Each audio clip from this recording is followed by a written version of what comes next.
These people had one thing in common. They knew they had it in themselves. They knew they could be something beyond where they were. They were willing to put their time, their energies to better themselves. What you really could do with more skills, it's just remarkable. So I would like to just tell you a couple of short stories, and we'll draw maybe a couple of lessons from them. I would like to tell you of two women that each sold a business to Berkshire Hathaway, to me actually, for many, many, many millions of dollars. Both of them started with $2,500. By coincidence, it was the exact same amount. It was everything they had in the world. And one of them was a woman who landed in Seattle in 1917, couldn't speak a word of English, had a tag around her neck. The tag said, Fort Dodge, Iowa. The Red Cross got her to Fort Dodge, where she was reunited with her husband, who had come to the country a couple of years earlier. And she lived in Fort Dodge for 2 years. And as she put it, she felt like a dummy. She couldn't pick up the language. She couldn't learn a word. And so she and her husband decided to move to Omaha.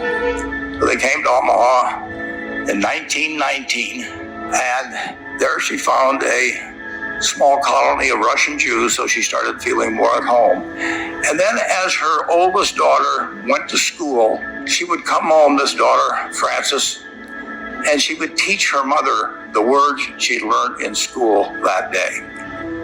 And this woman, Rose Blumpkin, spent 20 years saving money, bringing first her siblings over, her mother and father, $50 at a time. She sold used clothing to do it.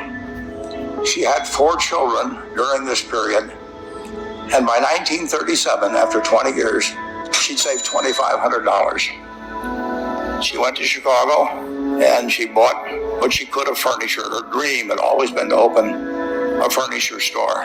And this woman who had never gone to school one day in her life, with $2,500, but with the same spirit that the people in this room had about having a dream and working to accomplish that dream, she built a business which she sold to me in 1983 for $60 million approximately, and which did $1.5 billion worth of business last year.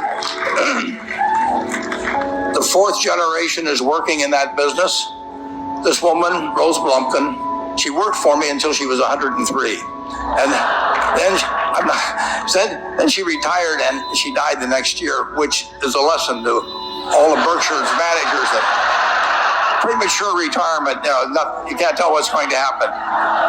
But Mrs. B, with her $2,500, one further fact about her, she could not read or write.